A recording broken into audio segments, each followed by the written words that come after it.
নমস্কার বন্ধুরা, মাম্পির কিচেন চ্যানেলে জানাই আপনাকে সবাইরে অনেক অনেক স্বাগত। আগে বাবার কাছে শুনতাম চিংড়ি মাছরে নাকি জলের পোকা কয়, কিন্তু এখন তো মানুষ চিংড়ি মাছ 4টা 5টা খায়। তো অনেক দিন আগেই বাড়িতে একটু চিংড়ি মাছ আনছিলাম, ইঁচড় চিংড়ি রান্না করব বললাম। তো সেখান থেকেই চিংড়ি মাছের মাথাটারে কাইটটা ধুইয়া বাচ্চা রাখা দিছিলাম। তো আজকে চিংড়ি মাছের মাথা বাটা রেসিপি আপনাদের লগে শেয়ার করি।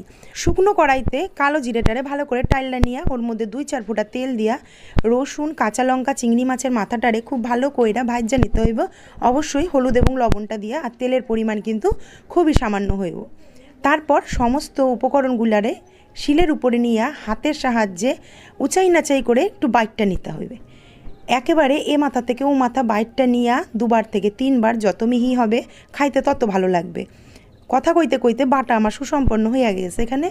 তারপরে দেখুন এইখানে এইবার মন্ড পাকাইয়া নিছি। এই মন্ডটা দেখা কার কার জিভে জল আসতেছে অবশ্যই কিন্তু কমেন্টে জানাইয়া যাইবেন।